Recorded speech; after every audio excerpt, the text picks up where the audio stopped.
अस्सलाम वालेकुम students, hope you all are doing great. So बच्चों, आज जिस तरह आप लोग को सामने लिखा हुआ नजर आ रहा है, मैंने आप लोग को बताना है बुक्स फॉर फाइनल ईयर। यानी आप लोग को आज उस सब बुक्स के बारे में मैं आपको बताऊंगी जो आपने अपने फाइनल ईयर में जो है वो पढ़नी है। तो जो टोटल है ना, आप लोगों ने जो है वो अपनी 15 बुक्स जो है फाइनल ईयर में पढ़नी होती हैं। अब आप लोग हैरान हो गए कि 15, यस, जो फाइनल ईयर है ना सबसे हमारे पास सबसे लेंथी ईयर है, क्योंकि इसमें जो सब्जेक्ट है ना वो सबसे ज्यादा है।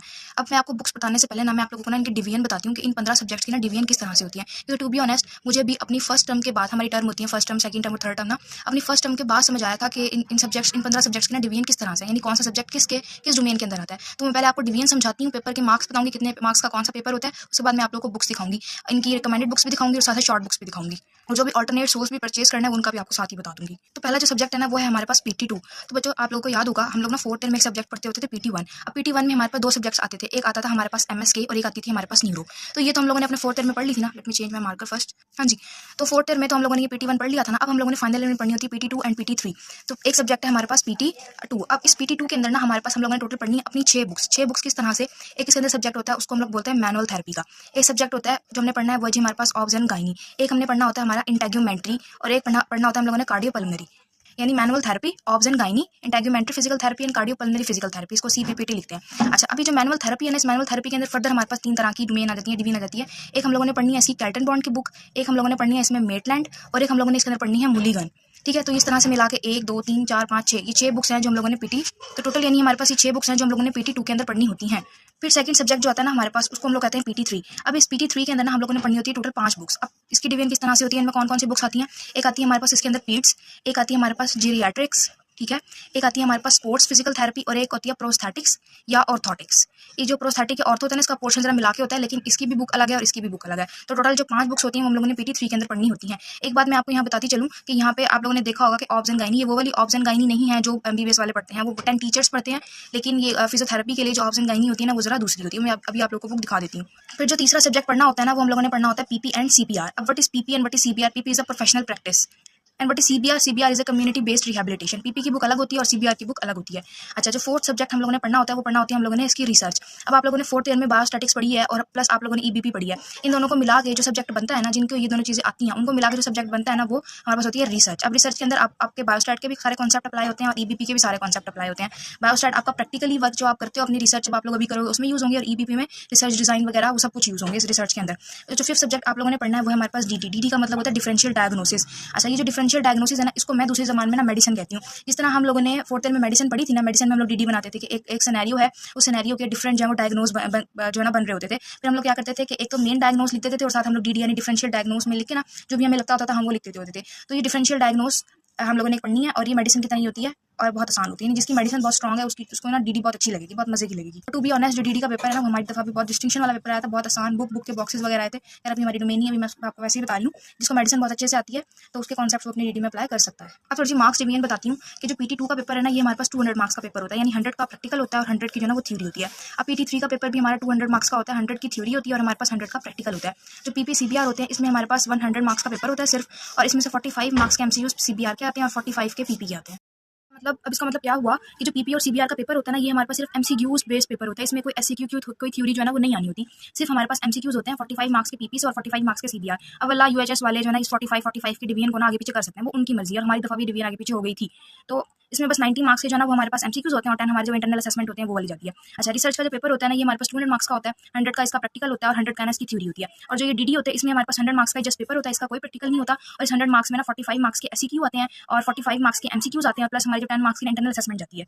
यानी जो टोटल हो गया ना, टोटल फाइनल ईयर में हमारे पास 800 मार्क्स में से ना नंबर आते होते हैं। टोटल हमारे 800 मार्क्स होते हैं। अच्छा, एक और बात मैं आपको बताती चलूँ कि जो फाइनल ईयर है ना, आप लोग को देखने में तो लग रहा होगा कि ये बहुत सारी बुक्स है, नहीं याद होगा रिटेन, लेकिन फाइनल ईयर में मजे की बात ये है कि अगर आप एक दफा चीज पढ़ लोगे ना, एक दफा भी आपने पढ़ी उसको दोबारा भूलोगे नहीं। इसमें जो सारे है ना वो हमारे पास ट्रीटमेंट प्लान है, ठीक है। ऑल्दो यूएचएस का पेपर अब ट्रीटमेंट प्लान के अकॉर्डिंग नहीं आ रहा, लेकिन इसमें फाइनल ईयर का बस फायदा ये है, एक दफा चीज पढ़ लोगे ना वो आपको कभी भूलेगी नहीं। मजे की बात ये भी है एक और फाइनल ईयर की, कि फाइनल ईयर में जो हमारे पास सप्ली का जो रेशियो है ना वो बहुत ज्यादा कम है। इसका मतलब ये नहीं कि पढ़ना छोड़ दो, आने वालों की आ भी जाती है, लगने वालों की सप्ली लग भी जाती है फाइनल ईयर में भी, लेकिन as compare to other year जो इस ईयर का जो सप्ली रेशियो है ना वो बाकी ईयर से बहुत कम है। सो मैं अब आप लोगों को ना इसी सीक्वेंस वाइज ना इसकी बुक्स दिखा देती हूँ। बच्चों तो ये वाली सारी बुक्स हैं जो हम लोगों ने जो अपनी ना PT2 के लिए पढ़नी है। अब आप लोग को देख के खौफ आ रहा होगा कि इतनी सारी बुक्स हैं, मैं आपको वन बाय वन दिखाती हूँ। तो सबसे पहले ना मैं आप लोग को दिखाती हूँ PT2 की। तो मैं आप लोग को सजेस्ट करूँगी कि आप लोग ने इसकी कवर पेज की ना पिक्चर लेते जाना। तो सबसे पहले ना ये बुक है हमारे पास स्केलेटन बॉन्ड की ना, आप लोगों ने स्केलेटन बॉन्ड की ये वाली बुक लेनी है। इसके प्लीज पिक्चर लेते जाएं ताकि आप लोगों के साथ जो है ना बुक शॉप पे जाए तो वो भूले नहीं, आपको नाम याद ना हो तो। सो ये बुक है हमारे पास स्केलेटन बॉन्ड की। फिर हम लोगों ने ये वाली बुक पढ़नी है, ये है जी हमारे पास मेटलैंड की बुक, ठीक है, कोई भी एडिशन हो आप ले सकते हैं। और ये बुक है जी हमारे पास मूलीगन की बुक, ठीक है। अच्छा, अब ये तीनों जो है ना ये हमारे रिकमेंडेड बुक है। इसके अलावा अब ये बुक जो है ना ये हमारे पास एक शॉर्ट बुक है मेटलैंड की, सॉरी मैनुअल थेरेपी की। ये ना हमारे पास एक शॉर्ट बुक है मैनुअल थेरेपी की ना ओवरऑल। इसमें तीनों चीजें हैं, मेटलैंड भी है, स्केलेटन बॉन्ड भी है, मूलीगन भी है, फॉर क्विक रिवीजन, ठीक है। बहुत से लोग क्या करते हैं जो मेटलैंड है ना वो उस बुक से करने की बजाय एंड पे ना यहीं से शॉर्ट कर लेते हैं। तो आप लोगों ने ना लेकिन ये वाली बुक भी लास्ट में परचेज करनी है। तो ये 4 बुक्स हो गई हमारी मैनुअल थेरेपी की। फिर हमारा मैनुअल थेरेपी हो गया। अब ऑब्स एंड गायनी, अब ऑब्स एंड गायनी की ना हमारे पास एक यही बुक है, बस ऑब्स एंड गायनी की हमने बस एक यही बुक लेनी है। अब ऑब्स एंड गायनी हो गया, चलते हैं हम लोग अपनी इंटेग्यूमेंट्री के ऊपर। इंटेग्यूमेंट्री की हम लोगों ने ये वाली बुक लेनी है, वुंड केयर एसेंशियल्स के नेम से आती है ये हो गया हमारे पास। लास्ट में हमारे पास बुक रहेगी कार्डियोपल्मोनरी की। तो कार्डियोपल्मोनरी की हम लोगों ने ये वाली बुक लेनी है, ठीक है। अब इसके अलावा कार्डियोपल्मोनरी की ये बुक जो है रिकमेंडेड बुक है और ये बहुत अच्छी लिखी हुई है, बहुत अच्छी। आप लोग पढ़ोगे ना जब इसको आपको बहुत मजा आएगा पढ़ने में। अगर मैं आपको इसका कंटेंट दिखाऊं, देखो पहले इसमें उन्होंने क्या किया था, सबसे पहले एनाटॉमी बताई हुई, फिजियोलॉजी बताई हुई, पैथोफिजियोलॉजी डिस्कस की हुई है, फिर डायग्नोस्टिक टेस्ट बताए हुए हैं, फिर मतलब सीक्वेंस में बताया हुआ और बहुत अच्छा बताया हुआ है। सर्जिकल इंटरवेंशंस बताई हुई है, फार्माकोलॉजी अलग से बताई हुई है, कार्डियोपल्मोनरी असेसमेंट बताई हुई है। तो इस तरह से जो बुक है ना ये इट्सल्फ बहुत अच्छी है। अगर आप यही बुक पढ़ लेते हैं ना फिर आपको किसी और शॉर्टकट पे जाने की जरूरत नहीं है। इसकी ये एक शॉर्ट बुक भी है जिसका नाम है कार्डियोपल्मोनरी रिहैबिलिटेशन, ठीक है। ये अली रजा बेग की बुक है। इस बुक को मैंने पढ़ा है लेकिन इसमें ना बहुत शॉर्ट लिखा हुआ है। मतलब अगर हम लोग देखें अभी उन्होंने इस एनाटॉमी को जो है ना वो 10 पेजेस पे खत्म किया हुआ है और फिजियोलॉजी को फिर 6 पेजेस पे किया हुआ है। तो ये हमारे पास ना बहुत शॉर्ट बुक है। अगर कोई बच्चा शॉर्टकट पढ़ना चाहता है तो फिर वो यहाँ से पढ़ ले, नहीं तो अगर वो क्या कहते हैं वहाँ से करता है ना अपनी इसकी कार्डियोपल्मोनरी की एसेंशियल से तो वो उसके लिए इनफ है। लेकिन अगर क्विक रिवीजन के लिए आप लेना चाहते हैं तो इस पे इसको जरूर लें, लेकिन आपने टोटली जो है ना वो इस बुक के ऊपर ना रिलाय नहीं करना, ठीक है। अच्छा, मैंने तो यहाँ से ना ये अपने ये कार्डिक रिहैबिलिटेशन, पल्मोनरी रिहैबिलिटेशन और ये जो ICU वाला चैप्टर, जो इंटरवेंशन वाला चैप्टर है ना, ये 4 चैप्टर यहीं से किए थे, बुक से पढ़ने के बाद भी किए थे और जब नोट्स बनाए थे तो मैंने यहाँ से ही पढ़ा था। तो आई सजेस्ट कि अगर आप लोग का दिल मानता है तो आप लोग जरूर इसको परचेज करें। अदरवाइज सॉफ्ट कॉपी में भी अवेलेबल है, ड्राइव में मैंने अपलोड की हुई है, तो आप लोग वहाँ से भी ले सकते हैं इसको। ओके बच्चों, अब ये सारी PT2 की बुक्स हो गई। इसके अलावा एक हमारे पास शॉर्ट बुक है, शॉर्ट बुक नहीं है लेकिन वो बहुत जरूरी बुक है, वो है हमारे पास ये टाइडीज फिजियोथेरेपी। मैं आप लोग को ये टाइडी फिजियोथेरेपी क्या है, इसके अंदर ना हर रीजन की ना उन्होंने दी हुई है। तो इसके अंदर से जो आप लोगों ने चैप्टर्स करने हैं ना, जो करने वाले हैं वो चैप्टर नंबर 6, 7, 8 और 9 है, ठीक है। अगर आप लोग लाइक कोई बच्चा एसेंशियल्स नहीं करता तो फिर उसको वो शॉर्ट बुक भी करनी पड़ती है जो मैंने आपको अली रजा बेग की बताई, उसको ये टाइडी भी करनी पड़ती है। उसके अलावा एक सोर्स है जो आप लोग अपने ना अक्सर फाइनल ईयर से में सीनियर से सुनोगे, NPT, कि आपने NPT के नोट्स पढ़ लो। तो जो बच्चा एसेंशियल की बुक नहीं पढ़ता फिर उसको हर जगह से हर चीज़ कवर करनी पड़ती है। इस वजह से फिर वो 3 सोर्स पढ़ता है, एक ये टाइडी पढ़ता है, एक ये अली रजा की बेग की बुक पढ़ता है और तीसरा ना ये NPT के नोट्स पढ़ता है। तो अब अप टू यू कि आप लोगों ने ये तीनों सोर्स एक साथ पढ़ने हैं, सिर्फ एसेंशियल की बुक पढ़नी है। What? आप लोगों को यहीं पे बता देती हूँ कि ये NPT ना क्या चीज़ है। कोई लाइसेंस एग्जाम है USA का, UK का है, वहाँ पे ना फिजियोथेरेपिस्ट का जो लाइसेंस एग्जाम है उसकी तैयारी के लिए जो बुक यूज होती है उसको NPT ही बोलते हैं। अच्छा, अब जो ये NPT जो ओरिजिनल बुक है ना, जिसका ओरिजिनल कोर्स है वो बहुत कॉस्टली है, लेकिन बुक में इसको पायरेटेड बुक मिलती है। तो आप लोग इसकी जो पायरेटेड बुक है ना वो भी परचेज कर सकते हो। कुछ रीजन के ना आपको NPT के नोट्स पढ़ने ही पड़ेंगे। लाइक मैंने कार्डियो के PT2 में से मैंने कार्डियो पल्मोनरी की NPT पढ़ी थी, मैंने इंटेग्यूमेंट्री की जो है वो पढ़ी थी। मैं आपको दिखा देती हूँ यहाँ से नोट्स भी ना पढ़ी थी NPT के नोट्स ना। इसके अलावा मैंने क्या किया, ड्राइव के अंदर ना चैप्टर वाइज यानी रीजन वाइज ना NPT के नोट्स अपलोड किए हैं। तो अगर आप लोग बुक ना परचेज करना चाहो ना तो आप लोग अपनी अलग अलग ड्राइव से नोट्स लेके ना उनको भी प्रिंट आउट करा सकते हो। तो ये आप देख सकते हो कि मैंने ये इंटेग्यूमेंट्री फिजिकल थेरेपी के इंटेग्यूमेंट्री के जो नोट्स है ना ये मैंने प्रिंट आउट करवा लिए थे इस तरह से, और ये एक मैंने ये कार्डियोवैस्कुलर की पढ़ी थी। तो इस तरह आप भी ड्राइव से ना अपनी मर्जी के जिसके भी आपने NPT के नोट्स पढ़ने ना आप उसको डाउनलोड करना और अपने प्रिंट निकलवा के ना उनसे जो है ना वो पढ़ लेना। इसके लास्ट में उन्होंने ना ये MCQs भी दिए होते हैं, ये 2020 देखिए ये प्रैक्टिस के लिए उन्होंने कॉम्प्रिहेंसिव MCQs भी दिए हुए होते हैं और साथ इनके एंड में की भी दी होती है NPT के नोट्स में ना। सो ये PT2 को वाइंड अप करते हैं। PT2 थोड़ा सा लंबा हो गया लेकिन बस आई थॉट कि मैं आप लोगों को हर चीज़ बताऊं PT2 से रिलेटेड। अब हम लोग चलते हैं PT3 के ऊपर। नेक्स्ट हम लोग हमने मूव करते हैं अपने PT3 के ऊपर। PT3 के ऊपर जो हमारी मेन बुक है ना वो हमारे पास ये वाली बुक है, पीडियाट्रिक्स रिहैबिलिटेशन। तो आपने इसका 6th एडिशन ही लेना है, या फिर अगर ये है माइकल A. अलेक्जेंडर की ना, या कोई भी लेटेस्ट हो तो आप ले सकते हो। इसके अलावा इसका एक हमारे पास शॉर्ट बुक भी है, ये हमारे पास पीडियाट्रिक रिहैबिलिटेशन, ये भी हमारे पास अली रजा बेग की है। तो शॉर्ट बुक मैंने तो नहीं पढ़ी, ली थी लेकिन मुझसे पढ़ी नहीं गई। अगर आप रिकमेंडेड पढ़ते हो तो मोर देन एनफ होती है, तो आप लोग दिल करे तो ले लेना, ये कंपल्सरी। नेक्स्ट आ जाती है हमारे पास PT3 में जीरियाट्रिक्स। अच्छा बच्चों, अब आप लोगों ने जीरियाट्रिक्स की ना ये वाली बुक लेनी है, ठीक है। ये थोड़ी सी ब्राउन सी, और आप लोगों ने ना मेक श्योर करना है कि आप लोग 3rd एडिशन ही लो।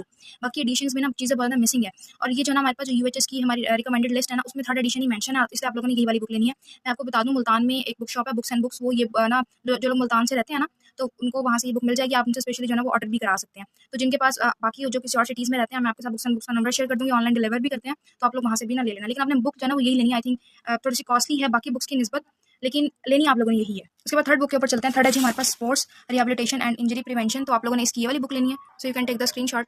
सो हमारे पास 2 सब्जेक्ट रहते हैं, एक हमारे पास रह गया ऑर्थो एंड प्रोस्थो।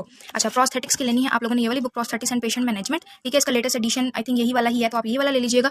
और एक हमारे पास लास्ट में हमारी 5th बुक है, ये ऑर्थो एंड प्रोस्थो, ऑर्थोटिक्स की, ठीक है। ऑर्थोटिक्स की लेनी है वाली बुक, इसका भी स्क्रीनशॉट ले लें आप लोग कवर पेज का। सो ये हमारी सारी बुक्स हो गई PT3 की। इसके अलावा पीड्स के भी NPT के नोट्स अवेलेबल हैं, जीरियाट्रिक्स के भी, स्पोर्ट्स के भी, पीड्स एंड ऑर्थो के NPT के नोट्स मैंने भी पढ़े थे, ठीक है। बाकी मैंने रिकमेंडेड बुक से ही पढ़ा था सब कुछ। सो अभी हम लोग सोर्स जो है ना वो नहीं करते, नहीं बता रही, वो जब मैं अलग अलग वीडियो बताऊंगी उसमें मैं बताऊंगी कि एक सब्जेक्ट को आप लोग किसकी सोर्स से तैयार कर सकते हैं ईजी वे में ना। अभी सिर्फ हम लोग बुक्स कवर करते हैं। अब रहेगी हमारे पास लास्ट में ये तीन बहुत आसान है। नेक्स्ट चलते हैं हम लोग PPCBR के ऊपर। पीपी की हम लोगों ने लेनी है ये वाली book, professional practice in physical therapy, ठीक है। ये लेटेस्ट जो भी आप ले लीजिएगा, ये वाली होती है आई थिंक। और CBR की लेनी है हम लोगों ने ये वाली book, community based rehabilitation workers.